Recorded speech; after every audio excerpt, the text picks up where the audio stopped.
Boa noite. É difícil falar boa noite com um dia tão claro, mas boa noite. Agradeço a oportunidade, agradeço o convite, agradeço por todo o empenho, né, que não só esta casa, como todas as outras têm feito, desde o momento em que cheguei aqui aos Estados Unidos. Então, eu sou Vitor, atuo como psicólogo e desde 2012 comecei a apresentar estudos no YouTube despretensiosamente, então foi isso que me trouxe aqui, né? Para quem está se perguntando de onde saiu esse indivíduo, eu saí do YouTube.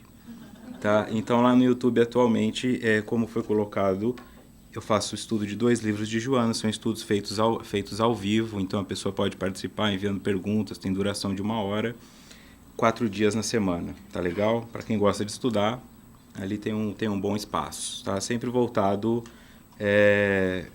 para direcionamento do Evangelho, um estudo um pouco diferenciado. Quem quiser conhecer, vá lá. E aqui, como deixar Jesus tocar nossos corações? O objetivo deste material, o objetivo dessa temática, e como tudo aquilo que eu faço, o meu trabalho consiste em, principalmente, observar as coisas que já estão aí há muito tempo e tentar colocar um novo olhar sobre elas. Tentar olhar, ressignificar o velho. Porque eu vejo que existe uma pressa e uma necessidade muito grande, e isso também se estende ao meio espírita, de criar coisas novas, de descobrir coisas novas, que tipo de espírito habita o planeta tal, qual o tamanho do universo. Nós estamos indo muito para o mesmo caminho da ciência. E às vezes não conseguimos ainda nem entender o que já está escrito na ancestralidade. Algumas pessoas que leem o Evangelho segundo o Espiritismo uma única vez e já querem ir para outra, e vão lendo todas as obras de André Luiz e isso e aquilo, e acabam às vezes se esquecendo do básico. O fundamental tem que ser importante. Então, pensando nisso, desde os meus 11 anos, eu estudo religiões e fiz um estudo bíblico da Gênese ao Apocalipse, né? Um estudo que tomou bastante tempo. Então, esse estudo foi interessante porque deu uma base do que é a Bíblia, né? Do que é verdadeiramente, de onde saiu isso. Então, quando eu leio o Evangelho segundo o Espiritismo, eu estou lendo o Evangelho segundo o Espiritismo. Se eu não for ler o Evangelho, eu estou pegando uma coisa pela metade. Porque o Kardec e os espíritos interpretam o Evangelho, interpretam o Novo Testamento sob a ótica espírita, mas eu preciso ter essa base. Então, em razão disso, ao invés de ficar pensando em falar de Jesus como um espírito que está à frente, mas por que não ler? Por que não entender Jesus de uma maneira talvez diferente, uma maneira que talvez possa nos alcançar verdadeiramente? Porque a forma como nós enxergamos Jesus, a começar por essa imagem aqui, é errada. Em muitos pontos nós erramos. Jesus tinha uma aparência muito mais de árabe do que de ocidental, muito mais árabe do que europeu, né? Uma pessoa que hoje provavelmente sofreria muito preconceito se caminhasse entre nós. Então, se eu não consigo nem entender a imagem de Jesus como ele realmente era, eu não posso ignorar que a sua palavra, fundamentada em parábolas, fundamentada em exemplos, se atualiza à medida que a sociedade atualiza. Cada vez que nós aprendemos algo novo, eu volto lá e leio algo novo. Este algo sempre esteve ali, mas eu tenho que ficar muito atento a isso para que Jesus não se transforme em um indivíduo que eu preciso defender. Nós carregamos, na ancestralidade, uma culpa por sua crucificação. Muitos de nós cresceram ou nasceram em berços católicos. Se não nasceram católicos, frequentaram igrejas. Então, o que nós vemos em muitas religiões, em igrejas, e principalmente na Igreja Católica, quando você adentra uma igreja, lá no centro de tudo tem Jesus na cruz. Então, esse momento de um indivíduo que, teoricamente, viveu 33 anos, ou viveu 33 anos, e passou por uma crucificação que durou meio período, mas este momento de meio período o definiu como ser no mundo. Então, ao invés de pensar no que ele fez durante 33 anos, nós fomos criados para olhar para aquela imagem e sentir culpa e nos arrepender e entender que Jesus morreu por nós, para carregar os nossos pecados, quando na verdade ele não morreu para carregar os meus pecados. Nós nem temos que conceber pecado, ele morreu pela minha ignorância. A nossa ignorância diante da mensagem que ele trazia foi o que condenou ele. Então, se ele morreu por causa dos pecados de alguém e não para carregá-los. Compreendendo isso, eu vou mais a fundo. Tiro Jesus da cruz, tiro Jesus do momento da crucificação e entendo que aquele momento foi necessário. Porque se Jesus tivesse morrido de velhice, ele provavelmente seria um profeta, mas apenas mais um. O que o tornou Cristo, o que o tornou Messias, foi justamente retornar após a morte. Retornar após a morte, 3 dias em forma espiritual, naturalmente, que o indivíduo não espera disso, alguém tem a mediunidade, vê Jesus chegando, imagina que é ele. Retornar após 3 dias confirma o que ele dizia, que venceu a morte. A mensagem dele de que venceu a morte deveria ser o ponto onde tudo começaria em seu estudo, e não olhar para a cruz, que é o momento da morte, porquanto da derrota. Jesus tendo vencido a morte, eu me libertando dessa imagem, eu tenho que libertar dela aqui dentro. Eu tenho que parar de pensar que eu sou responsável pelo sofrimento de Jesus. E como é que eu digo isso? Quando uma pessoa começa a falar mal dele, eu me sinto na necessidade de defendê-lo. Eu não tenho que defender Jesus. Uma coisa que nós devemos ter muito claro em nossas mentes é que a verdade não precisa de defesa, porque a verdade é indestrutível. O que precisa de defesa é a mentira. Quando eu ergo um castelo ao redor de um conceito, eu estou dizendo que este conceito é frágil o suficiente e que eu temo que algo possa destruí-lo. A verdade é etérea, ela não pode ser destruída pela matéria. O que pode ser apedrejado é a matéria, mas a verdade não. Quando eu entendo este conceito, eu vou para o campo psicológico. Se um indivíduo ataca Jesus não dizendo eu não gosto de Jesus, mas quando ele ataca Jesus dizendo eu vou passar na frente do outro porque eu tenho que ser mais esperto, porque eu vou dar o jeitinho, seja ele brasileiro ou não, mas eu vou dar um jeitinho, ele está atacando a mensagem de Jesus. E eu sinto a necessidade de ir lá doutriná-lo, catequizá-lo. Não, porque Jesus isso, porque Jesus aquilo. Só que a mensagem que eu estou passando é para aquele Jesus que ficou na cruz ou para este Jesus aqui. Jesus transfigurado como um ser material nos limita muito o seu alcance. Muito o seu alcance.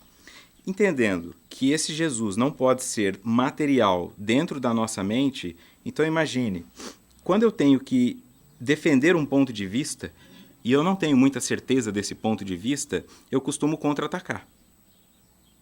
Então o indivíduo está lá fazendo suas coisas escusas no seu celular e a mulher fala, deixa eu ver o seu celular. Ele responde, mas o que você quer ver aqui? O que tem do seu interesse aqui? Eu preciso ganhar um tempo para pagar o que eu estou fazendo, ou então para criar uma discussão para que ela se esqueça daquilo e não entre em contato. Não que o indivíduo tenha que dar o celular, não é este o ponto aqui. Mas é um ponto de quando eu me sinto ameaçado em uma convicção que não está muito plena em mim, eu contra-ataco. E contra-atacando, eu estou deixando de ser cristão. Porque Jesus em nenhum momento contra-atacou. E ele fez 2 coisas que Jesus não fez. Ele não se acovardou e ele não contra-atacou. Ele simplesmente utilizou a potência do ataque do indivíduo contra ele mesmo. Quando cobrado a respeito dos impostos, disse, dai a César o que é de César. Porque tem a cara de César na moedinha, então é dele essa moeda. Tem o nome do Vitor na carteira dele, então é do Vitor essa carteira. E é isso que eu começo a compreender. Tem o nome da minha esposa nessa gritaria, não o meu. Eu não sou responsável pelo que o outro faz.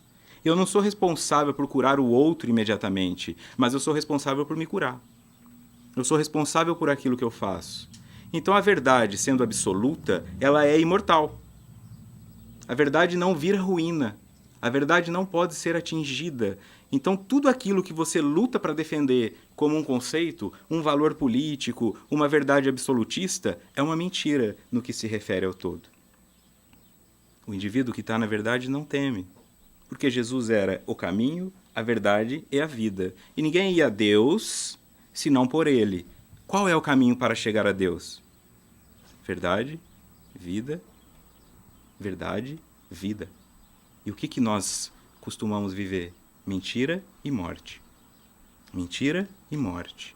O tempo todo ao nosso redor está brotando vida. O cachorro abanando o rabo na sua direção é vida, é amor. O gatinho escolhendo seu colo para sentar é vida, é amor. O bebê chorando no quarto é vida, é amor. Mas o que eu escuto? Sai daqui, cachorro, essa hora tá chorando. Ai, gato, vai me encher de pelo. Eu me concentro na morte. Eu me concentro naquilo que eu entendo que vai me dar trabalho. A criança brincando é vida, mas eu sofro porque vou ter que lavar aquela roupa, então não se suja. Essa é a noção. É isso que nós vamos fazendo na vida. Então eu caminho a minha vida o tempo todo, tudo está acontecendo na plena normalidade. Eu só consigo focar naquela que é dolorosa. E aí eu vou conversar com as pessoas, eu só falo da minha doença, eu só falo das minhas vitórias, eu só falo dos meus problemas, mas dificilmente eu falo, estou bem. Não, mas você está com uma doença aí, sim, mas estou lidando bem com ela. Sou grato pelo que está me acometendo. Isso significa ressignificar Jesus. Colocar Jesus em um patamar post-mortem. Depois da morte, o que vem? O que virá após o diabetes?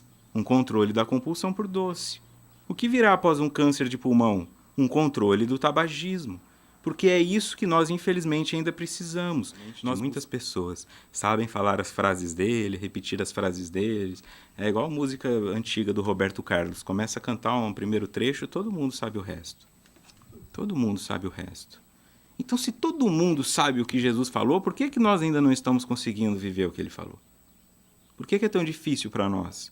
Por que nós compreendemos que isso é tão natural que não precisa ser questionado? Eu tenho um amigo que, por um tempo, morou em Beijing, na China. E, em dado momento, ele conversando com uma chinesa, eles estavam em matemática. Ele falou, porque Jesus falou tal coisa? E ela perguntou para ele, Jesus é aquele cara que foi pregado numa árvore, né? Veja-se, nós.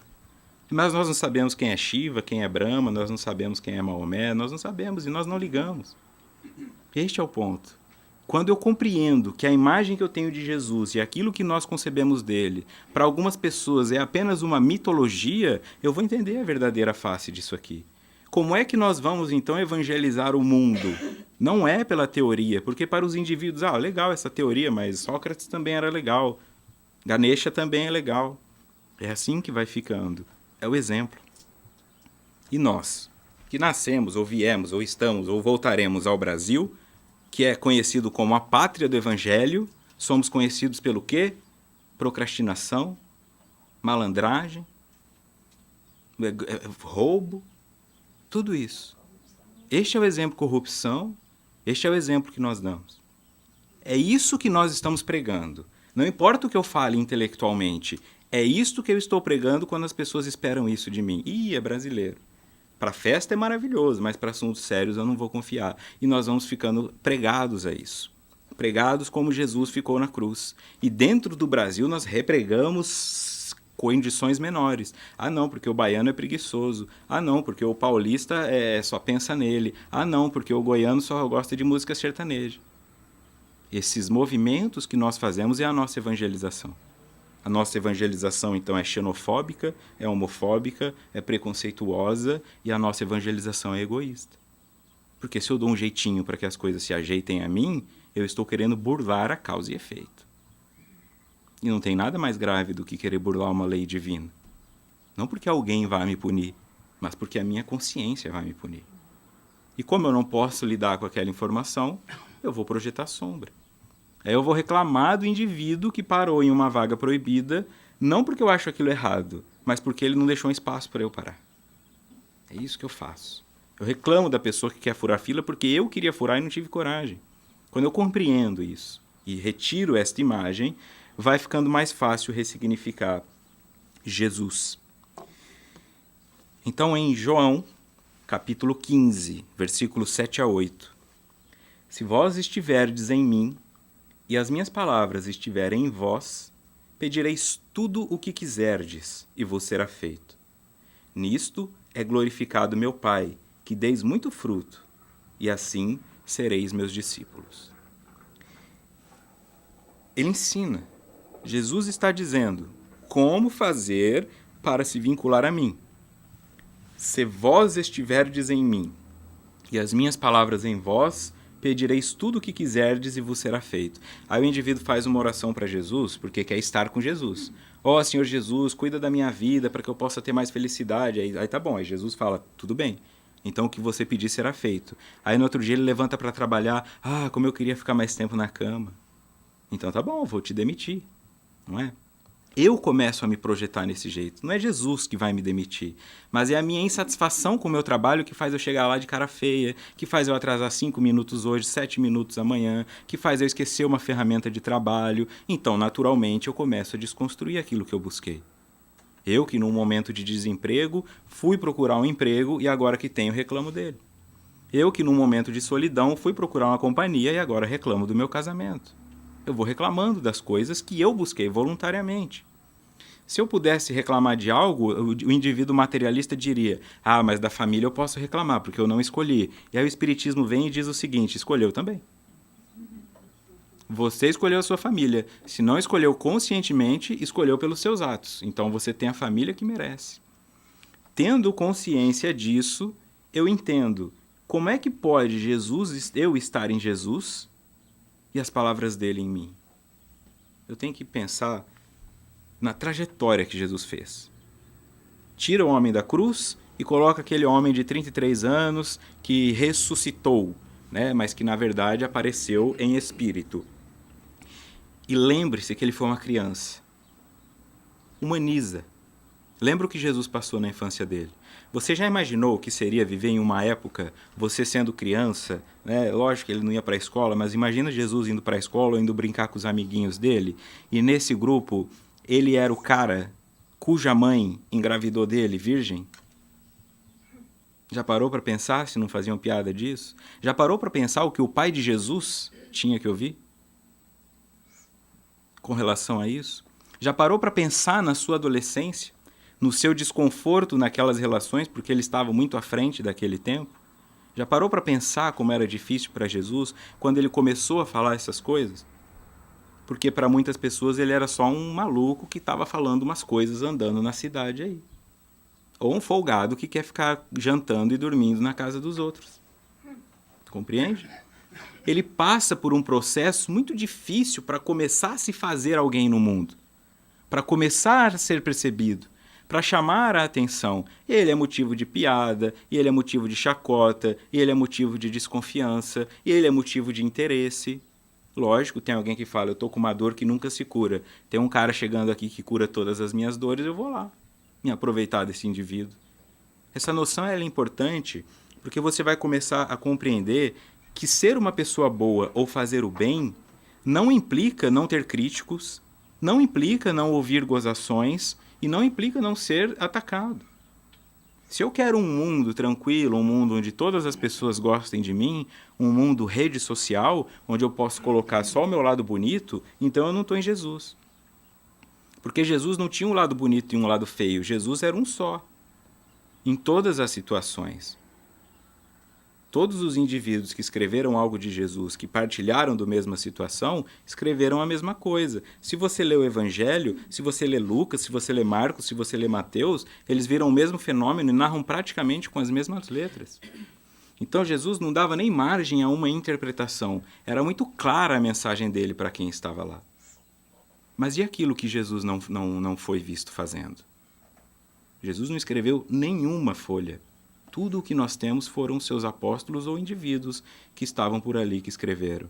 Será que não teve nenhum momento em que Jesus se afastou para fazer uma meditação?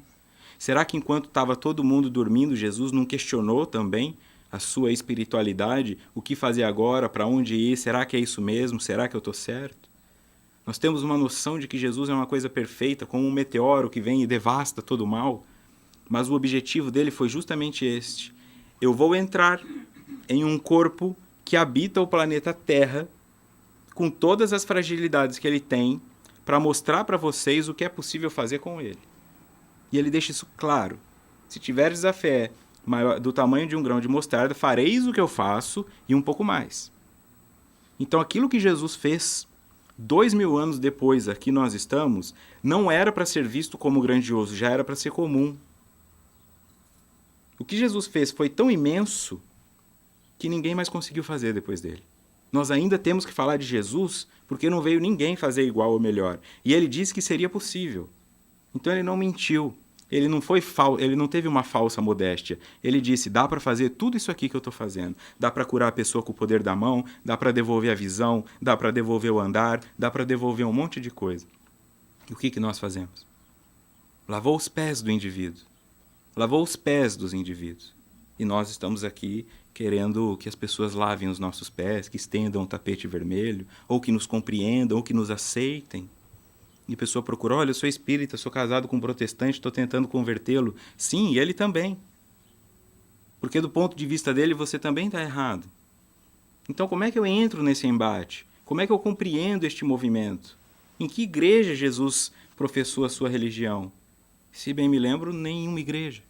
Ele falava em cima da pedra, ele falava na montanha de areia, ele falava embaixo da árvore. E eu parece que tenho que esperar o momento certo para conseguir fazer alguma coisa. Parece que eu tenho que me tornar o palestrante espírita para conseguir passar uma mensagem, quando não é assim. Quando você age com gentileza, quando você age com caridade, ou quando você escuta uma pessoa, se só o que você tem são 2 ouvidos, eu venho te falar que isso é tão raro que a minha profissão consiste nisso. Fizeram da psicologia uma profissão. Porque é tão difícil ter alguém que te ouça por 50 minutos sem te interromper e sem ficar te dizendo o que fazer, que as pessoas têm que pagar para um estranho fazer isso. E aí nós vamos desenvolvendo técnicas, vamos desenvolvendo métodos, mas no fundo o que a pessoa busca? Acolhimento. Porque quando ela começa a falar com alguém, a pessoa já reage também no seu íntimo. Olha, fulana, eu queria te falar que essa noite eu briguei com meu marido, aí a outra já responde imediatamente, nem me fala, o meu também lá em casa está com um problemão. E acabou a conversa. Então essa noção clara de que eu preciso ter o momento certo, a conjuração certa para que a mensagem chegue é uma ilusão. Você pode fazer algo simples, sentando para brincar com seu filho, você está evangelizando ele. Olhando nos olhos das pessoas e dizendo eu te amo, você está evangelizando elas. Mas para que Jesus esteja em mim, eu tenho que ter a noção de que não é fácil. Eu tenho que ter a noção de que eu não vou ser aplaudido por todo mundo. E a maioria das pessoas hoje se fecha em uma bolha ideológica. Nas redes sociais, de forma geral. Eu não gosto do que essa pessoa fala, vou excluí-la. Essa aqui eu vou bloquear. E aí eu fico fechado só de pessoas que pensam como eu ou que gostam do que eu falo. Aí tudo que eu falo, todo mundo curte. Eu penso, olha como eu sou sábio. Mas na verdade eu me blindei. Me blindei da crítica. E Jesus não se blindava da crítica. Jesus a enfrentava. Só que quando o indivíduo tentava lançar em direção a ele um projétil, não era possível atingi-lo, porque Jesus continha a verdade, e a verdade é etérea. Tantas e tantas vezes que tentaram fazer Jesus cair em contradição. Imagine que ele estava diante de César. Você estuda isso na escola. Você estuda o Império Romano, você estuda Roma como algo assim imensamente grandioso. É dito por historiadores que o exército romano, inclusive, não usava a parte de trás na sua armadura. Se você for pegar certas imagens, é só aqui na frente. Porque um soldado romano era suposto nunca dar as costas a uma batalha. Então não precisava ter armadura nas costas. Era com estes indivíduos que Jesus estava. Era com esta ditadura que Jesus estava lidando. Se você falasse algo errado contra o Estado, você estava condenado. E Jesus não tinha tempo para pensar. Não chamavam ele para um debate na Universidade Federal do lugar. Ele estava andando na rua e alguém vinha e falava, o que o senhor pensa disso? E se ele errasse uma vírgula, seria incriminado. E não conseguiram incriminá-lo. E juntaram os mais intelectuais da época, os pseudo-sábios, ditos fariseus, os escribas, e disseram, os publicanos, e disseram, vamos condenar esse cara. E bolaram estratégia, e chamaram Pôncio Pilatos e falaram, vai lá e condena esse cara. E Pôncio Pilatos não deu conta e falou, eu não vejo nada de errado nele. E lavou as mãos. Esse era o tamanho da luta que Jesus vivenciou. Então, se eu fico pensando que basta seguir em direção ao caminho, eu estou em uma ilusão. Eu tenho que absorver a verdade de tal maneira que toda vez que eu for confrontado, eu consiga responder com a neutralidade verdadeira. E isso significa, por exemplo, não praguejar quando alguém me fecha no trânsito. Porque os confrontos da vida hoje são esses. Não praguejar quando alguém critica a forma como eu estou criando meu filho. Não reclamar se eu bato o pé na quina da mesa. Quando eu conseguir diante de momentos de adversidade, professar o amor, aí eu compreendo um pouco mais. Nisto é glorificado meu Pai, que deis muito fruto, e assim sereis meus discípulos. É um vestibular, né? Se você quer caminhar com Jesus, não é diferente dos apóstolos, quando ele dizia, vem e me segue. E aí o indivíduo falava, não, peraí, deixa eu vender minhas coisas, colocar na poupança, porque se não der certo eu saco de novo. Quando o indivíduo voltasse, Jesus não estava mais lá. Então esse trabalho de entender o seguinte, ou eu sou um doente e eu oro a Jesus para que ele me cure da doença, ou eu me coloco como discípulo e acompanho Jesus e tento repeti-lo. Mas muitos de nós somos os doentes achando que somos os discípulos. Nós ainda somos a pessoa que toca nas vestes dele para se curar. Porque ainda olhamos ele como algo mágico, como algo perfeito, como algo inatingível e jogamos fora todo o esforço que ele fez para caminhar com o pé no chão aqui ao nosso lado. Senhor, me resolve meu problema. É isso que muitas vezes falamos em nossas orações. João, capítulo 12, versículo 47. Se alguém ouvir as minhas palavras e não obedecer a elas, eu não o julgo. Porque eu não vim para julgar o mundo, mas sim para salvá-lo. Então, se você julga, Jesus não está em você. É um mapa para nos ensinar como fazer. Se alguém ouvir as minhas palavras e não obedecer a elas, eu não julgo. E você faz o mesmo? Quando alguém ouve a tua palavra e não gosta ou não obedece, você deixa para lá ou fica tentando doutrinar a pessoa com vários argumentos? Não, peraí, deixa eu pegar um livro lá que tem um cara que fala tal coisa na página tal. Será que eu sou assim? Quando seu filho questiona alguma coisa, quando seu cônjuge questiona alguma coisa, quando o seu intelecto questiona alguma coisa, porque em dado momento você deve ter questionado sua própria fé. Em algum momento você parou para pensar, será que é isso mesmo?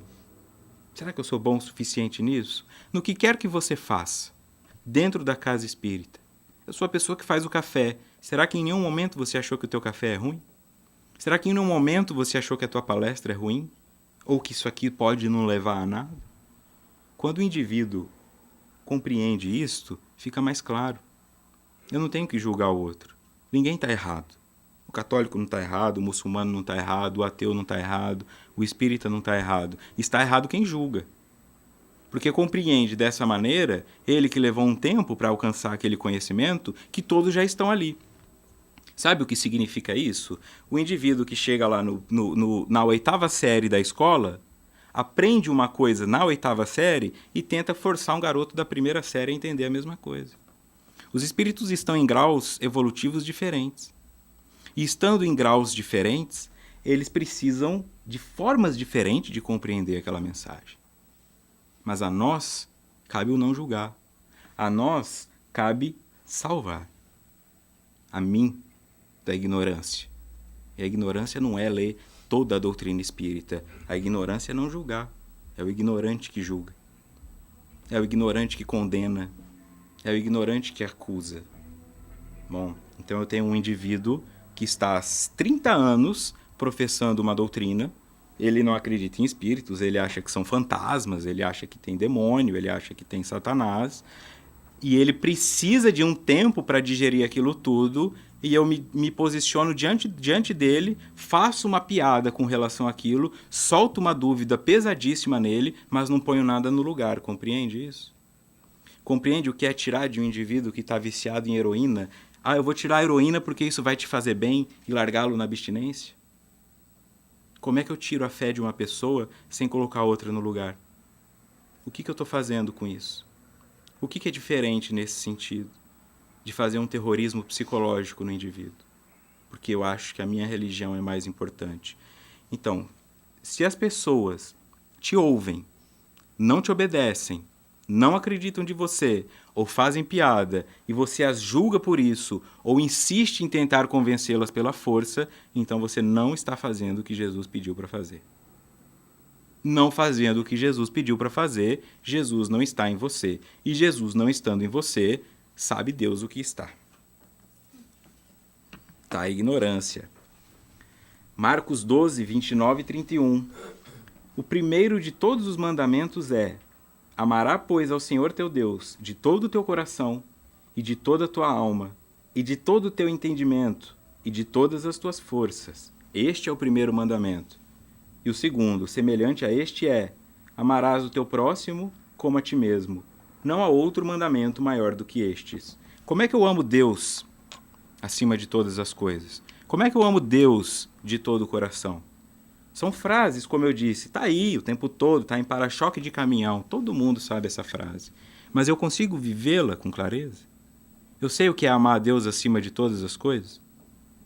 Amar a Deus acima de todas as coisas é amar a Deus quando o médico te dá o diagnóstico de câncer. Amar a Deus sobre todas as coisas é amar a Deus quando a sua pedra no rim dói, quando a tua fibromialgia te trava, quando a tua coluna te paralisa, quando a tua insônia te deixa quieto, quando você está lá tomando a cerveja que você tem um vício, quando você está fumando o seu cigarro. É neste momento que você tem que amar a Deus sobre todas as coisas. Não importa o que aconteça, ame a Deus. Mas eu perdi um filho com 4 anos de idade, ame a Deus. Mas eu fui traído num casamento após 10 anos, ame a Deus. Porque se eu não conseguir amar a Deus sobre todas as coisas, eu estou amando a coisa mais do que Deus. E fazendo de algo que é secular, momentâneo, uma divindade. E determinando que aquilo vai definir a minha vida. Como isso se resume na prática? 10 anos casado, aí a minha esposa me trai, então eu concebo o seguinte: nunca mais vou me relacionar com ninguém porque ninguém presta. Fiz daquela traição, que foi um momento único, realizado por um outro ser, uma verdade divina, sagrada para mim, e agora saio professando ela por aí. E aí eu começo a convencer meus amigos que estão casados que se divorciar é melhor. Eu começo a deixá-los desconfiados que talvez eles estejam sendo traídos. Ou você não conhece ninguém que faz isso. Isso é não amar a Deus sobre todas as coisas. De todo o teu coração e de toda a tua alma. De todo o teu coração. E de todo o teu coração, nós entendemos o coração como algo bonitinho, que se desenha, põe uma flechinha, eu estou apaixonado. Mas no nosso coração tem sombra também. No nosso coração tem ódio. No nosso coração tem amargura ainda. Amar a Deus de todo o coração significa amá-lo inclusive nessas horas. Na hora que eu estou com muito ódio, eu amo a Deus acima desse ódio, eu amo a Deus com este ódio, e aí eu não agrido o outro. É difícil. Por isso que a mensagem de Jesus, 2000 anos depois, ainda não consegue ser repetida comportamentalmente. Porque nós insistimos em amar qualquer outra coisa, menos Deus. No momento em que a felicidade me atinge, eu falo: Senhor, obrigado pela graça alcançada. No momento em que a tragédia me atinge, Senhor, por que eu? Eu não estou amando a Deus sobre todas as coisas, porque eu estou tentando dialogar com Ele. Será que essa doença não era para o meu vizinho e por acaso o Senhor mandou para mim? É isso que eu estou falando. Será que não era para o outro que tinha que ter acontecido isso? Mas logo agora, é sempre essa noção. Parece que as coisas tendem a dar errado no momento em que você mais precisa. Se o seu carro for quebrar, é quando você está com pressa. Mas quando é que você não está? Compreende? Diante das situações da vida, nós tomamos um automatismo. Então, o que seria essa mensagem de Jesus? Vejam o tamanho da dificuldade dela. Um indivíduo que tem uma promiscuidade ou que, de repente, deu azar em uma situação, para diante de um infectologista, o infectologista olha os exames dele, olha e fala assim: o senhor está com HIV. Se nesse momento ele disser assim: obrigado, Senhor, ele conseguiu. Entende o difícil que é?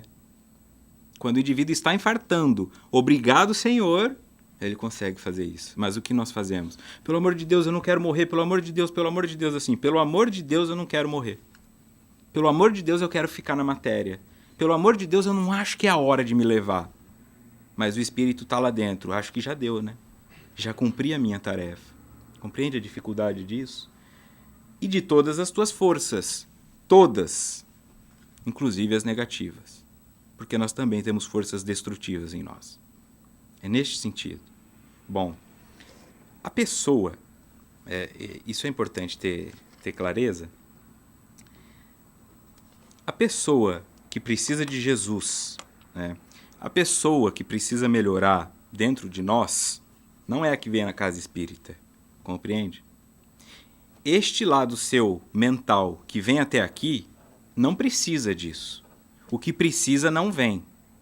Ah, então a pessoa tem um vício em álcool, tem um vício em tabaco, tem um vício em pornografia, tem um vício na maledicência, tem o vício da reclamação, tem o vício da inveja. Se neste momento da execução do vício eu conseguir compreender que é este indivíduo que precisa de Deus, eu tenho mais chance de cura. Mas o que o indivíduo faz? Eu não vou orar agora porque eu estou bêbado. Eu não vou orar agora porque eu estou fumando. Eu não vou entrar em contato com Deus agora porque eu estou usando droga. Só que é neste momento que eu tenho que entrar em contato. Então o indivíduo faz, por mais absurdo que possa soar, sai em direção de buscar droga. Vou lá no gueto, vou lá na quebrada, vou lá na favela, vou lá na biqueira buscar droga. E naquele momento eu faço uma oração. Senhor, me proteja enquanto eu busco a minha droga. Isso é amar a Deus com todas as forças. É compreender que eu tenho os meus vícios, mas que eu não tenho que me envergonhar e deixar para conversar com Deus só quando eu estiver limpinho, arrumadinho. É na sujeira, é na tragédia também que eu tenho que amar a Deus e entrar em contato com Ele. E pedir a presença dEle, porque aí modifica aquele meu estado mental. O estado mental que se arruma para vir à casa espírita ouvir Deus já não precisa de ser salvo, já está salvo. Mas eu chego na casa espírita e não conto para ninguém que eu fumo, não conto para ninguém que eu bebo, mostro que eu sou uma pessoa boa, como é que alguém vai me ajudar a sair disso? E continuo com aquela sombra me dominando. Então eu amo a Deus só com as minhas forças positivas, com as negativas eu amo meus vícios. Faço dos meus vícios uma divindade e toda vez que eles me chamam, eu não consigo falar não para eles. E aí sofro por culpa e na culpa quem eu chamo? Deus de novo. Então Deus não é integral na minha vida. E o segundo, semelhante a este, é: amarás o teu próximo como a ti mesmo. Não há outro mandamento maior do que estes. Então Jesus está sendo claro no seguinte: todo o resto é inferior a isto. Todo o resto é secundário. Se você fizer isto aqui, por natureza você faz todo o resto. Não precisa ficar preocupado com um monte de coisas. É só isso aqui. Amarás ao próximo como a ti mesmo. E amar o próximo como a mim mesmo não é necessariamente querer só o bem para a pessoa. A pessoa fica, não, eu tenho que amar meus inimigos. Amar como a mim mesmo é exigir de mim uma justiça nos meus atos. Exigir de mim uma justiça nos meus atos. Porque eu não sou perfeito. E eu não me amo por completo. Se eu me amasse por completo, eu não encheria minhas artérias com gordura. Eu não encheria o meu pulmão com toxina. Eu não encheria o meu corpo com açúcar. Isto é desamor, porque eu estou maltratando a mim em função de um prazer momentâneo. E aí eu vou ter consequências. Vou desencarnar mais cedo, vou ter problemas a médio e longo prazo, as pessoas ao meu redor vão sofrer, vou ficar sem dinheiro e eu vou tendo gastos. Então eu não me amo perfeitamente. E é assim que eu tenho que amar o outro, imperfeitamente. Entender que se eu amo o outro imperfeitamente, não tem problema. Porque eu também não me amo perfeitamente, mas eu tenho que ser justo.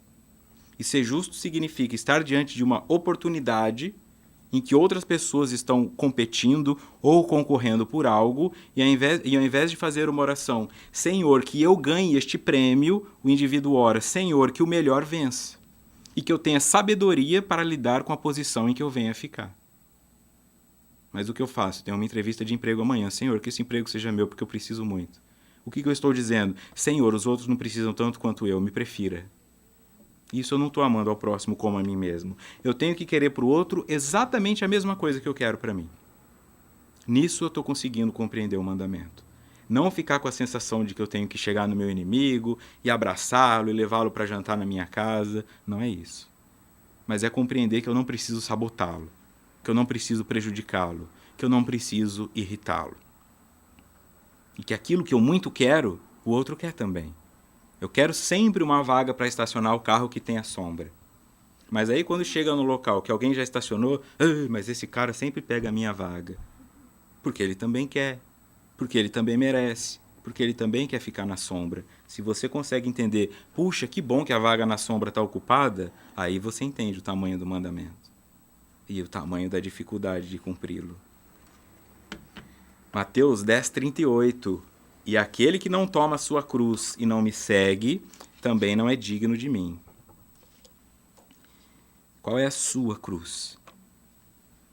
A cruz de algumas pessoas é um filho autista. A cruz de algumas pessoas é um AVC, é uma cegueira, é um mutismo, é uma feiura, porque socialmente algumas pessoas são consideradas feias e não conseguem se relacionar. E ficam numa solidão que nunca termina. E quando conseguem alguma coisa, elas são usadas. Às vezes é a beleza. A pessoa é tão bonita que não precisa de esforço para fazer nada. Então tudo vem tão fácil que ela nunca sabe se é verdade ou não. A riqueza é uma cruz a se carregar também, que é o exemplo que eu sempre dou. Ter uma casa com piscina e 10 pessoas nadando não te dá uma certeza de que essas 10 pessoas gostem de você. Elas gostam da piscina. Agora, quando você mora ali num barraco, que mal cabe você em pé, e a pessoa bate na sua porta para conversar com você pelo portão, aí você sabe que ela gosta de você. Compreende? Então nem a riqueza e nem a pobreza são tragédias completas. São apenas estágios pelos quais nós temos que passar. E qual é o teu? Uma doença que te acomete, uma incapacidade, uma timidez, uma vergonha, um medo, uma insegurança ou um talento. Porque às vezes um talento também pesa. Às vezes um talento traz uma responsabilidade muito grande e pesa para o indivíduo. Quantos e quantos não são os artistas que são aclamados, que lotam estádios e após o show cometem um suicídio? Tem tudo que teoricamente todas as pessoas queriam ter. Atores famosos que já têm estabilidade, ganhador de Oscar e não sei mais o que, e comete o suicídio. Esse é o tamanho da cruz. Então, se eu não pego a minha e não o sigo, eu não sou digno dele. E o que nós fomos ensinados a fazer? Olhar Jesus carregando a sua cruz e ficar ao lado batendo palma. Vai, Jesus, é isso aí, Jesus, vamos lá, o senhor consegue. Mas não pegar e seguir. Porque pegar a cruz e seguir significa carregar um peso que me tira a liberdade, mas que me deixa focado naquilo ali. E sempre que eu olho para o lado, imagine o Calvário, o momento em que Jesus estava carregando a sua cruz, o que ele olhava e via ao seu redor. Dedos apontados, gente cuspindo nele, gente dando risada, ele ouvia palavrões, ele ouvia um monte de coisas. Isso é carregar a minha cruz. Então, se você tem um filho com síndrome de Down, um filho autista, ou um filho dito problemático e quer colocá-lo numa escola de crianças normais, as pessoas vão te olhar torto, as pessoas vão achar ruim. Eu vejo gente olhando torto pro cadeirante, porque agora o ônibus vai ter que descer a plataforma para esse cara entrar e eu tô com pressa. É esse o tamanho. Então, sempre que eu encontro uma coisa difícil, um momento de grande dificuldade, e eu olhar para o lado e as pessoas estiverem zombando de mim, estiverem fazendo piada, mas eu senti que aquilo vai me transformar, então eu estou fazendo isso aqui. Se eu olho para o lado e eu só vejo gente me aplaudindo, dando abraço, você é maravilhosa, você é perfeito, nossa, que pessoa linda você é, provavelmente eu estou fazendo algo errado. Se é só isso que eu vejo. Num mundo como o nosso, não é possível que nós venhamos a colher apenas louros e elogios. Eu provavelmente me fechei em um mundo privado onde eu estou seguro disso. Assume. Não ter medo. Não ter medo de trazer isso e pedir ajuda. Não ter vergonha do seu filho. Não ter vergonha do seu marido. Não ter vergonha de si. Eu conheço pessoas que depois que tiveram AVC e tiveram a hemiplegia, né, um lado do corpo ficou paralisado, elas têm vergonha de sair de casa. Não, antes eu conversava com as pessoas, agora minha boca está torta e vão rir de mim e vão não sei o quê. Ela está rindo de si. Todo o preconceito que ela tinha veio à tona. E é isso que nós fazemos. E colocar também um indivíduo que recebe o diagnóstico de câncer como um santo, ai, coitado, que situação difícil, também é errado. Nós temos exatamente aquilo que merecemos. E da mesma maneira que eu já vi indivíduos se destruindo porque receberam um diagnóstico de câncer, eu vi indivíduos renascendo após receberem. Começou a fazer uma caminhada, começou a mudar a alimentação, diminuiu a carga de trabalho, parou de fumar, começou a ficar mais com os filhos. Se curou. Se não se curou, desencarnou totalmente em paz, porque compreendeu a mensagem. O nosso trabalho aqui é muito mais assim. O que o outro está passando nunca é motivo para piada. É a cruz do outro. Não importa o que seja. Olha essa mulher aí com 3 filhos, cada um de um pai diferente. É a cruz dela. Ela está dando a oportunidade de 3 espíritos virem ao mundo sem presença do pai, terá conflitos imensos lá na frente, então ela precisa de apoio, não de dedos apontando. Porque ela não abortou, ela não jogou no orfanato, ela não jogou na lata do lixo, ela assumiu. Então ela é imensamente grande, porque a cruz dela é pesada. Então a minha também tem que ser. A minha tem que ser justa para comigo. Se todas as pessoas ao meu redor ficam carregando os meus problemas, meu filho resolve isso. E a pessoa vai falando assim, não quero mexer com tecnologia não. Tá, filho, resolve um negócio no celular aqui. Não aprende, não se integra, não permite que a tecnologia avance para ela também. Não faz nada. Não vou lavar essa louça aqui, deixa que a minha mãe lava. Esse é o indivíduo que não está assumindo para si o que é seu. O que cola na prova, o que sabota, o que corrompe. São os indivíduos que não estão sabendo lidar.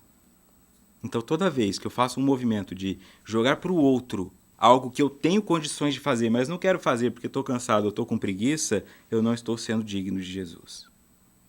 Isso inclui tudo. Desde lavar a louça que eu almocei, a limpar a casa onde eu moro, a arrumar a cama onde eu durmo, a lavar a roupa que eu uso. Isso já é também uma noção de cristianismo. Porque ninguém é obrigado a fazer nada por mim. E eu tenho condições de fazer.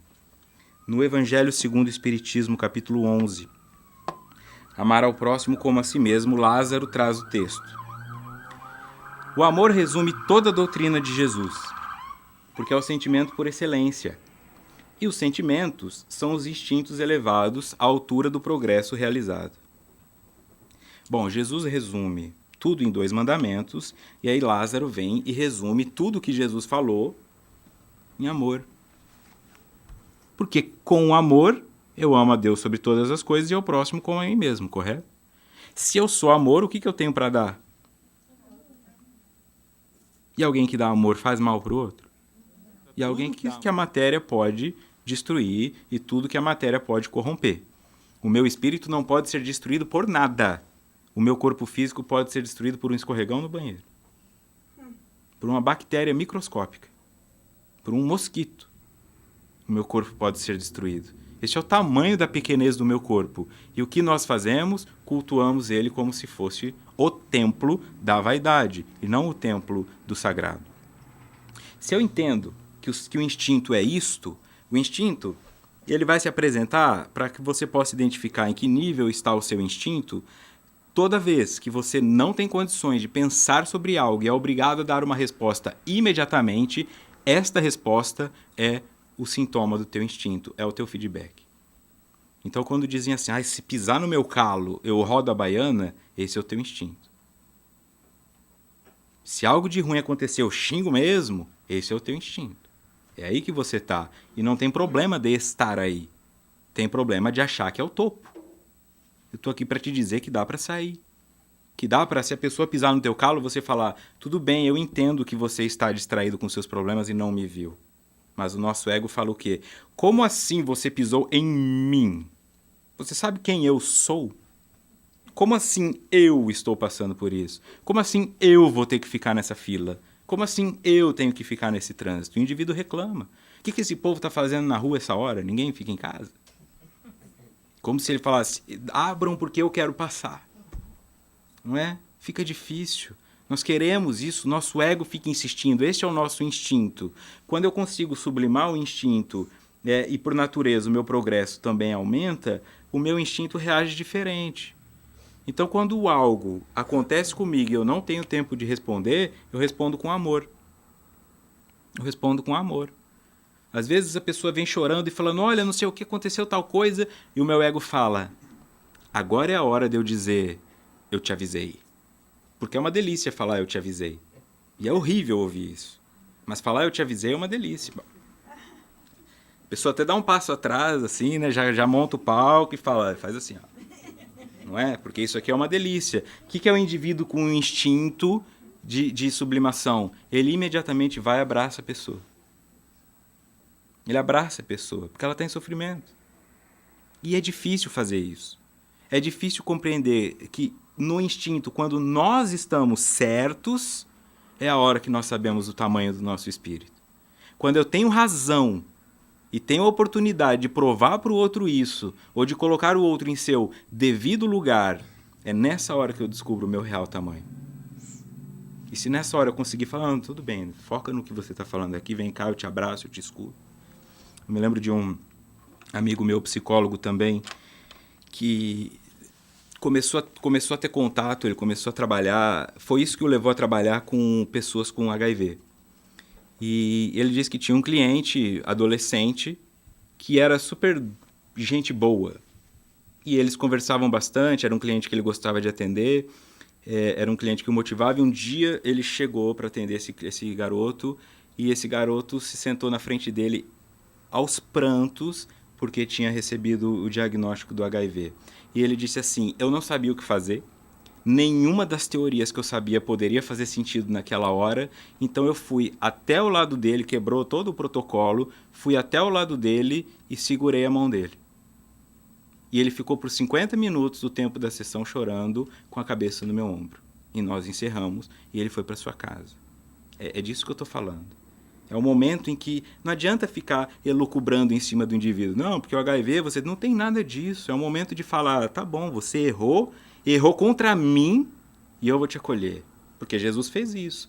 Erramos contra ele e o que ele fez? Ele perdoou a humanidade e a nossa ignorância. Se eu não consigo fazer o mesmo, eu estou distante de Jesus. E se eu estou distante de Jesus, eu estou perto do fariseu, eu estou perto do publicano, eu estou perto daqueles indivíduos que só quer saber do dinheiro, só quer saber do intelecto, só quer ter razão. Porque ter razão também é uma delícia, né? E estar errado dói. Mateus 5,37. Seja o vosso falar sim, sim, não, não. O que passar disso é de procedência maligna. Aqui Jesus ensina uma palavra que se chama assertividade. Assertividade.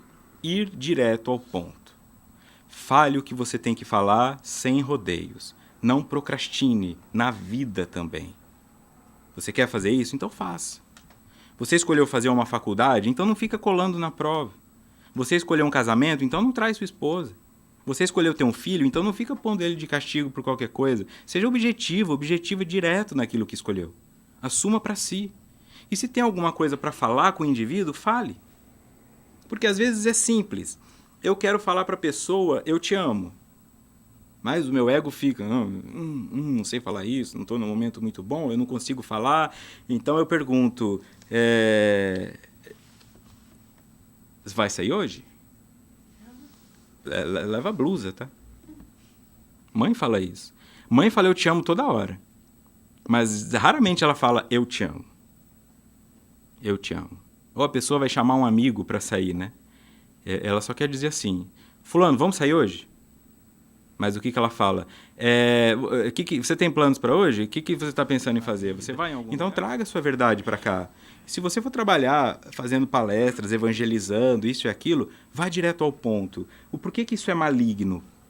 Porque faz mal. Faz mal não pôr para fora o que está acontecendo. Briga com a pessoa. Por dentro tá assim, eu quero resolver isso agora porque está me ferindo. O que fala? Não, tá tudo bem, deixa isso para lá, vamos continuar comendo? Aí depois, no dia seguinte, a pessoa olha para ela, ela tá de cara fechada. O que foi? Nada não. Foi alguma coisa que eu fiz? Não. Você fez alguma coisa? Não, eu acho que eu não fiz. Mas então, se você não fez, você não fez. E não fala. E deixa o indivíduo, a pessoa naquela angústia. Eu fiz alguma coisa, eu não fiz alguma coisa, o problema é comigo, não é comigo. Uma semana depois ela fala, aquele dia eu estava bravo com você por causa disso. Sabia. E o indivíduo não sabia. E tem casamento acabando por conta disso. E tem emprego acabando por causa disso, porque o patrão não consegue falar.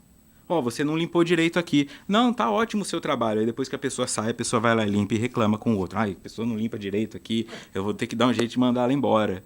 Mas não falou para ela, não tá limpo direito aqui. É tão simples isso. Porque como eu acho que isso vai me ferir, eu não quero falar para o outro. Não, se eu falar que ela não limpou direito, não, deixa para lá, né? Jesus, o que Jesus faria?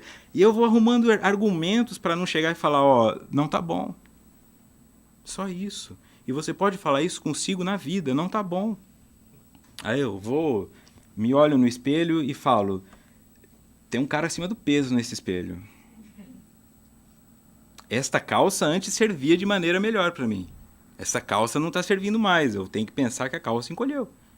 Eu não posso ter crescido, deve ter sido aquele sabão em pó que eu usei, né? Então, o objetivo, eu não gosto do que eu estou vendo, ou eu gosto do que eu estou vendo. Eu estou muito magro, quero engordar, eu engordei, quero emagrecer. O que é bom para mim? E eu olho para aquilo e falo, não, eu preciso emagrecer. O que eu preciso fazer? Emagrecer. E o que eu faço? Tudo menos isso. Eu vou comer porque eu estou ansioso porque eu preciso emagrecer. Não é? Ou então a pessoa fala, segunda-feira eu vou fazer academia, então esse fim de semana eu vou arrebentar. Pede pizza, pede hambúrguer, pede tudo. Aí na segunda, não vou não, vou terça. Aí vai na outra. Então assim, além de não perder, ganhou. E nós fazemos isso em tudo na nossa vida. Quando eu sou objetivo, eu falo, eu preciso emagrecer. Então eu vou lá comprar uma roupa de academia, eu vou fazer a matrícula. Quando você olhar no espelho e falar, eu estou acima do peso e quero emagrecer, já coloca um tênis e dá uma volta no quarteirão. Isso é ser assertivo. É na hora. Não é ficar procrastinando. Não é ficar deixando para depois. Não é esperar um momento. Não, deixa para julho, deixa para agosto, deixa para lá. E nisso você já está aí há quanto tempo? Quantas promessas se fez? De curso, de idioma, de dieta, do que quer que seja. Quantas vezes você mentiu para si e se enrolou? Não foi assertivo. Isso não te fez mal? Depois que você viu, normalmente as pessoas se juntam para fazer isso, né? Vamos fazer tal coisa junto? Vamos fazer yoga junto? A pessoa fala, vamos fazer yoga junto. Aí ela vai uma aula e desiste. Aí a outra continua. Um ano depois, a outra já está colocando o pé atrás da cabeça, já está fazendo os movimentos, e ela pensa, olha, se eu tivesse ido. E eu não consigo nem agachar direito, né? Estrala tudo. Não é? E fica naquela coisa consigo mesmo porque fez mal para si. Eu poderia estar lá, mas não estou. Não, mas agora se eu for também eu vou estar atrás. E aí não vai. E isso é muito comum, mas não deveria ser. Lucas 16:9. Portanto, eu vos recomendo, usai as riquezas deste mundo ímpio para ajudar ao próximo e ganhar amigos, para que, quando aquelas chegarem ao fim, estes amigos vos recebam com alegria nas moradas eternas. Usai as riquezas deste mundo ímpio. Olha que coisa interessante. Qualquer que seja. Neste mundo em que nós estamos, poder é uma riqueza. Você pode utilizar isso a favor das pessoas. Tem indivíduos que o fazem. Tem indivíduos que por exemplo, buscam um meio de fazer palestra para se autopromoverem. Porque querem ganhar alguma coisa com isso. Querem viajar para um lugar legal, querem vender livro, querem qualquer coisa. Em compensação, tem outros que já não teriam que fazer isso porque financeiramente não precisam ganhar mais nada e eles fazem. É isso que eu estou dizendo. O que quer que você tenha, o que quer que seja a tua riqueza, você transfere isso para o outro. Se você não tem dinheiro, mas é uma pessoa boa para ouvir, escute. Se você é boa para aconselhar, aconselhe. Se você é boa para cuidar de criança, cuide de criança. Às vezes a pessoa tem a facilidade de lidar com criança e ela acha que todo mundo tem. Lidar com criança é dificílimo. Ainda mais com a dos outros. É muito difícil. E às vezes eu vou fazer palestra em algum lugar e tem uma pessoa que não assiste a palestra porque ela ficou lá cuidando de 2, 3 crianças. E aí eu sei o tamanho do que ela está fazendo. O tamanho da função que ela está exercendo. Cuidar de 3 crianças para que elas fiquem entretidas enquanto os pais estão assistindo uma palestra. Cuidar de idoso. Fazer o que for. Qualquer que seja a tua habilidade. Você utiliza isso para ajudar o próximo e aí você ganha amigo. Não precisa ser uma pessoa maravilhosamente boa. Você ganha gratidão mesmo assim. As pessoas vão ser gratas por você. Não importa o que você faça. Então, se eu faço 10 palestras e 100 pessoas assistiram essas 10 palestras, talvez 5 pessoas fiquem gratas por mim. Ah, que legal, gostei do que o cara falou que eu precisava ouvir na hora certa. Quando eu desencarno, tem 5 pessoas orando para mim e eu sei que eu vou precisar. Eu tenho consciência disso. Eu tenho consciência que muitos problemas eclodirão no momento do desencarne. Então, mas a proposta é muito maior aqui. A proposta é: criem laços fraternos. Porque quando eu estou emaranhado entre amigos, o inimigo não chega. O lobo ataca qual ovelha? A que está solta ou a que está fraca. Quando ele está lá no meião, não ataca. Não ataca. É isso que eu estou dizendo. Se você tem essa noção clara de que estando entre amigos o inimigo não te ataca, este inimigo não é aquele indivíduo que fala mal de você, é o teu vício. Se você tem 10 pessoas para ligar quando te dá vontade de fumar maconha, você tem menos chance de fumar maconha. Porque você tem 10 pessoas para ligar. Uma vai falar, vem aqui para casa, dorme aqui hoje, a gente vai fazer alguma coisa, eu te escuto. Agora, se você não tem ninguém, o que te sobra? Ir fumar, ir beber, ir jogar, ir reclamar, ir falar mal. É assim que nós vamos fazendo. A troca, uma constância de todos os vícios. Então a temática que é colocada, ela vai crescendo. Se eu estou num grupo onde eu começo a fofocar e as pessoas falam, não, fofoca eu não fofoco. Agora, se eu estou num grupo onde as pessoas querem conte-me mais, aí eu fofoco. Aí eu fofoco para todo mundo, depois essas pessoas fofocam para todo mundo e eu falo, ai, não acredito que fofocou de mim. Eu não consegui guardar o meu segredo e eu quero que o outro guarde. Por favor, né? Não tem cabimento. É nesse sentido. Tá? Então, qualquer que seja o seu talento, utilize ele para o bem. E você ganhará amigos, e estes amigos te afastarão das tuas inimizades pessoais, e estes amigos ajudarão você nos momentos de dificuldade, e isso tende-se a multiplicar, porque quando eu gosto de uma pessoa, eu falo bem dela para o outro. Então, cria uma corrente. Às vezes você chega num lugar e a pessoa já fala assim para você, ouvi falar muito de você, né? E opa, ouviu o quê? Se eu sou uma pessoa boa, eu sei que ela ouviu coisa boa. Se eu sou uma pessoa ruim, eu já fico, ouviu o quê? Quem falou? Porque eu tenho uma pulga, né? Porque eu tenho uma sombra. Fica claro? Então, quando eu semeio uma pessoa, eu já abro o caminho para mais 3. O esposo dela, os filhos dela. Eles já acham que eu sou uma pessoa boa. E isso vai crescendo infinitamente. Então, Jesus caminhou com 12. 12 ouviram o que Jesus fez. E nem todos eles resolveram escrever o que Jesus fez. E 2000 anos depois, nós estamos aqui em muito mais que 12 pessoas falando bem dele. É nesse sentido. Ele não precisou falar diretamente nada para nós. Não precisa ter nenhum vídeo provando isso. Nós simplesmente aceitamos. Porque a mensagem é boa. O céu e o inferno, capítulo 8. A carne é fraca. Excusar-se de suas faltas em razão da fraqueza da carne não é, pois, senão um subterfúgio para escapar da responsabilidade. A carne não é fraca, senão porque o espírito é fraco. É porque normalmente quando eu jogo o slide anterior, a pessoa fala, não, eu quero fazer o bem, mas eu não tenho tempo. Mas eu não tenho saúde. Mas eu não tenho inteligência. Aí vem Kardec e fala, não tem motivo. Existe um indivíduo tetraplégico, ele não, o tetraplégico não consegue nem falar em alguns casos, né? Então ele não conseguia falar, ele conseguiu a ajuda de uma pessoa que desenvolveu um programa de computador para que pelo quanto ele piscava o olho ou por conta dos gestos que ele fazia, o computador fazia a leitura e construía palavras e esse indivíduo escreveu um livro. Não é? Tetraplégico. Escreveu um livro. Pode procurar no YouTube que isso é verdade. Esse é o tamanho. E às vezes o indivíduo com as 2 mãos, com tudo, e fala, não tenho tempo. Não consigo. Eu não posso fazer nada pelos outros. Eu não sou tão bom quanto o outro. Eu não vou conseguir. E vai, e vai, e vai. Como é que eu faço para escrever um livro? Se você escrever uma página por dia, em 1 ano você terá um livro de 365 páginas. Se você não escrever nenhuma, você terá nada. Isso serve para leitura também. Leia 1 página por dia e em 10 anos você terá lido quantas páginas? Faz a conta. Só que o indivíduo fala, não, eu vou pegar esse livro aqui, eu vou sentar e vou lê-lo inteiro. E está lá empoeirado. Não tem uma dobra. Vou juntando o livro na biblioteca. Olha, quantos livros você tem? Quantos desses você leu? Não, ainda não deu tempo, eu estou planejando. E você tem tempo, né? O número de sobre-humano é tudo aquilo que está além de ser humano, apenas isso. Tudo que um espírito faz já é sobre-humano. Tá ok? O amor é o requinte do sentimento, não o amor no sentido vulgar do termo. Nós perdemos a conexão com esta palavra na sua essência, porque o amor virou uma palavra que se aplica a tudo, virou um coringa. Eu posso falar para a pessoa, eu te amo para sempre, e eu posso falar, eu amo sorvete de chocolate. Mas não é a mesma coisa.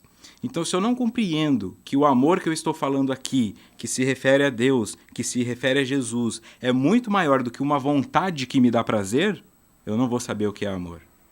O amor verdadeiro é aquele amor que no desgosto continua existindo. Eu amo mesmo não querendo. Ou como disse um amigo meu uma vez, eu amo apesar de e não por causa de. Eu te amo apesar da sua chatice e não porque você é legal. Isso é mais difícil, compreender isso. Então Deus nos ama também apesar de, e não por causa de. Apesar de você tomar uma cerveja, eu te amo, porque você une e condensa em seu foco ardente todas as aspirações e todas as revelações sobre-humanas. Tem um sol dentro de você.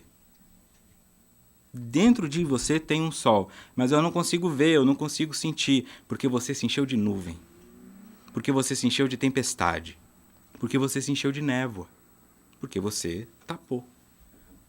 Mesmo que seja com a peneira. Toda hora, não importa o que você faça, vem alguma coisa te dizer: você podia ter feito melhor, né? É o sol tapado com a peneira. Não, mas a pessoa estava errada, eu tinha razão, mas você podia ter feito melhor, né? E aí eu abandono quem me dá o conselho, ao invés de abandonar o meu vício.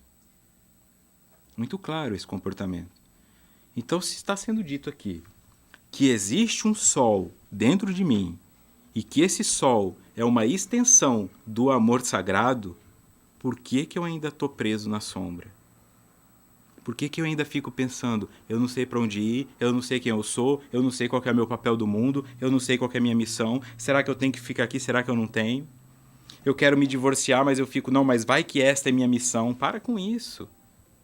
Não existe essa de missão. Eu tenho que ficar com esse marido até o fim da vida para romper o laço com ele e não precisar voltar com ele. Para com isso.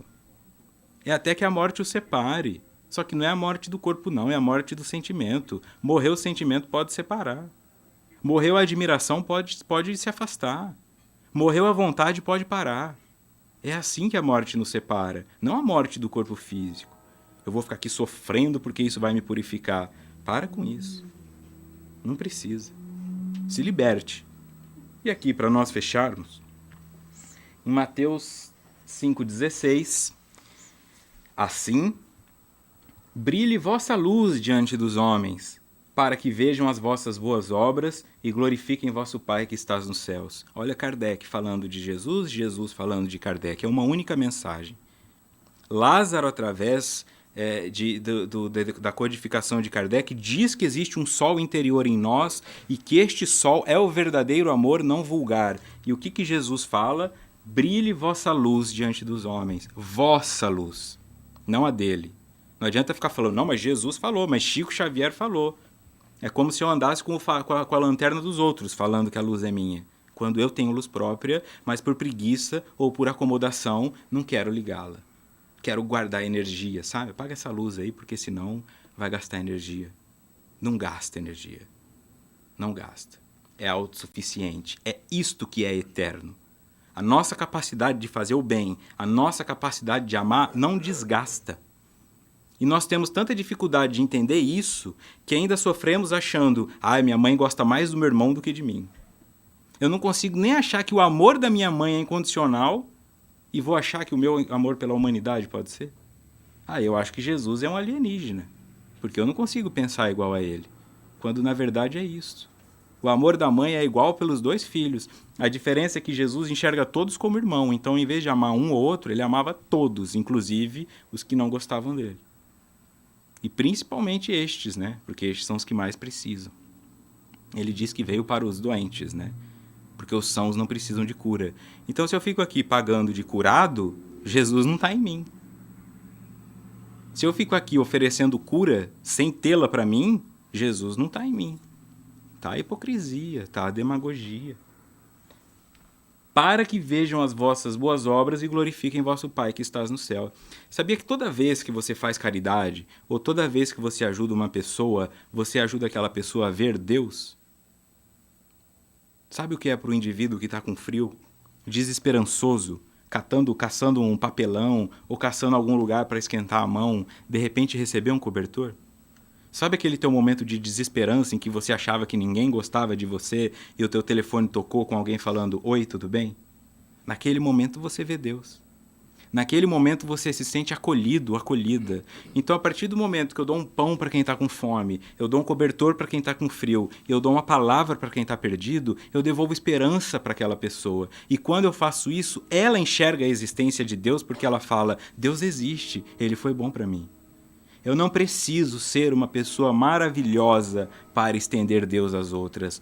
Basta dar ao outro exatamente o que eu quero para mim. E para isso eu tenho que me pôr no lugar dele para saber o que lhe falta. Agora, eu não posso colocar para o outro o que é bom para mim. Eu já vi pessoas de casa espírita que faziam trabalho lá em São Paulo de entregar pão para morador de rua. Entregava o pão. Eles acordavam 5 da manhã, preparavam tudo e iam entregar pão para morador de rua. E em dado momento, um morador de rua, um morador em situação de rua, pegou o pão, jogou na pessoa e falou: "Eu não aguento mais pão. Você só come pão? Então por que você só me traz pão?" E ela entrou em choque. E eles começaram a trabalhar e juntar dinheiro e juntar isso e aquilo. E uma vez por mês, eles oferecem um jantar para os indivíduos que faz estrogonofe, que faz bacalhoada, que faz coisas que eles querem comer. Porque eles entenderam isso. É me colocar no lugar do outro. Se eu não quero pão todo dia, não é isso que eu tenho que dar para o outro. Se eu quero comer uma lasanha, o outro também quer. É neste sentido que eu compreendo e estendo Deus ao outro, permitindo que ele passe primeiro por mim. Então fazer caridade não é dar ao outro, é ouvir ao outro, é sentir o outro, é ser o outro.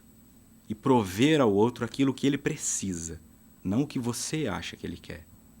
Tá ok? Podemos então encerrar. Eu queria convidá-las a uma oração de encerramento e também uma meditação que depois pode ser repetida em casa, pode ser repetida por vocês e vai ajudar nessa conexão com o alto, para compreender como deixar Jesus tocar nossos corações. Tudo bem?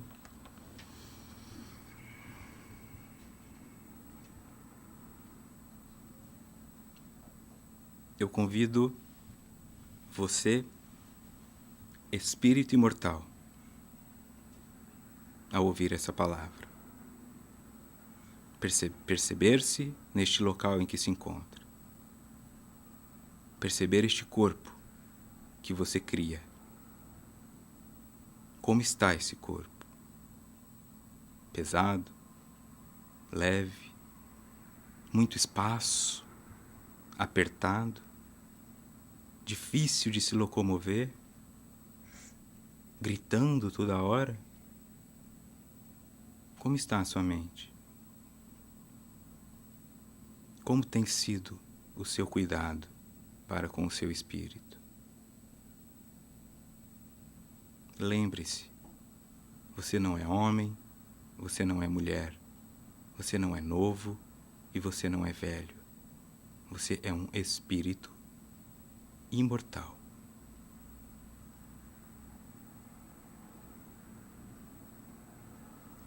Senhor Jesus, obrigado. Obrigado por este momento. Que os nossos corações possam se abrir para compreender a sua real mensagem. O Senhor disse, e tudo o que disse se cumpriu. Sua palavra não dá voltas, sua palavra não desvia. Por isso o convite a você, Espírito imortal. Jesus disse que onde houvessem 2 ou mais reunidos em seu nome, lá ele estaria. Mas a tua descrença te faz achar que aqui não. Que ele não tem tempo para estar aqui.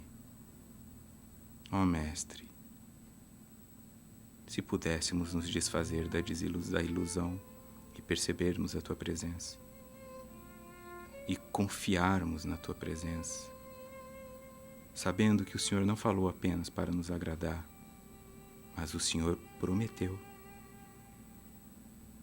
Seja bem-vindo, Mestre. Seja bem-vindo a esta casa.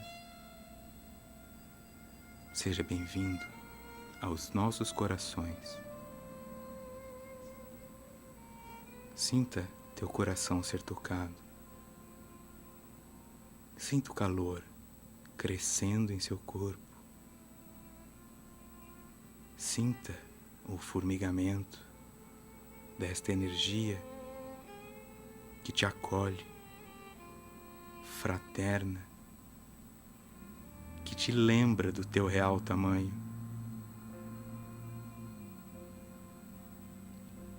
Espírito imortal, vença o teu corpo físico, vença a tua ignorância e teu medo e permita que as palavras do Mestre toquem a tua vontade, modifiquem o teu comportamento e alimentem o teu espírito. Quanto tempo caminhamos para que este momento fosse possível? Quantos estão envolvidos neste local? Que estão aqui há tempo, organizando cadeiras, preparando água, acolhendo pessoas. Nunca será apenas um local. Sinta, tome posse, acredite. Permita que o teu espírito tenha a fé maior que um grão de mostarda, pois o mundo clama pela tua ajuda. Comece ajudando a si. Abandone a tua preguiça, abandone a tua covardia.